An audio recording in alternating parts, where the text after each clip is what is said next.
पुरानी हवेली का भूत। यह कहानी है एक छोटे से गांव की जिसका नाम श्याम नगर था। इस गांव में एक बहुत ही पुरानी और बड़ी हवेली थी जिसे लोग श्याम हवेली के नाम से जानते थे। हवेली की खूबसूरती के पीछे एक भयानक रहस्य था। लोग कहते थे कि वहाँ एक आत्मा का वास था। कहा जाता है कि जब भी किसी ने हवेली में रात को रुकने की कोशिश की तो वह अपनी पूरी जिंदगी खो गया या पागल हो गया।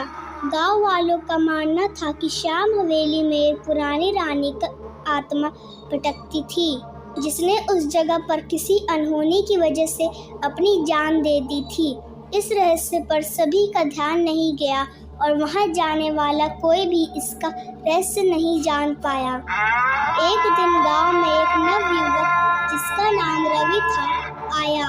रवि ने पुरानी कहानियों और अफवाहों को कभी भी सुने हुए से नहीं लिया।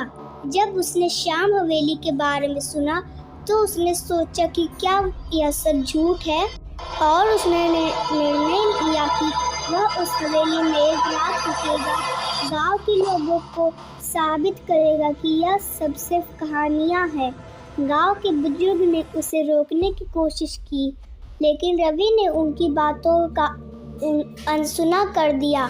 एक शाम रवि ने अपने कुछ सामान लेकर हवेली के लिए निकला।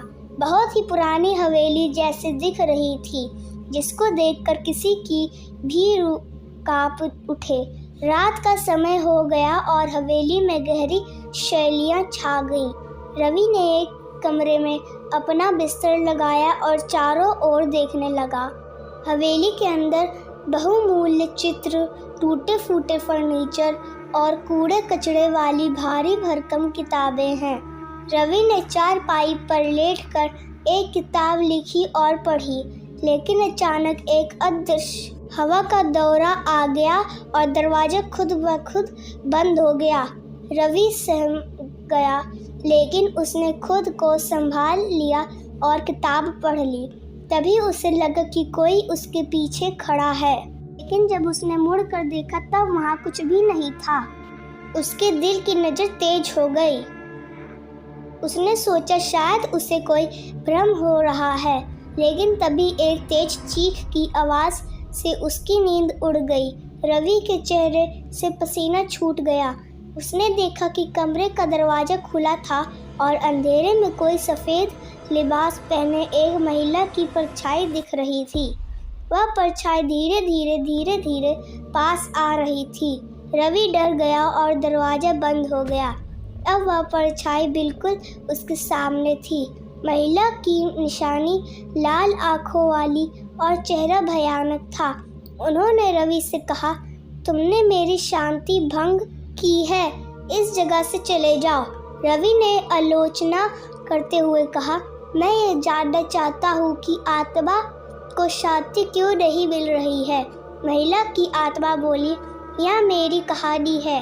मैं रानी श्यामा हूँ। मेरे पति ने मुझे यहाँ बंद कर दिया था और मैं भूख और प्यास से मर गई।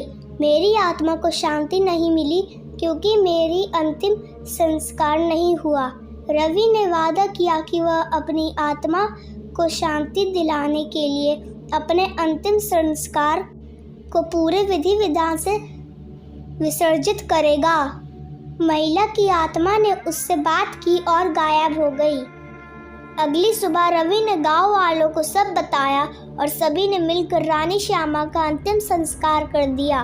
उस रात के बाद कोई भी भूतिया घटना नहीं घटी और श्याम हवेली अब गांव का एक महत्वपूर्ण हिस्सा बन गई जहां लोग बिना डर के जागते थे। यह कहानी हमें सिखाती है कि हमें सबसे बड़े सपनों का सामना बहादुरी और बुद्धिमानता से करना चाहिए। अगर आपको मेरी कहानी अच्छी लगी तो प्लीज़ मेरे चैनल को सब्सक्राइब कीजिए और लाइक और बेल आइकन का बटन दबाना ना भूलें।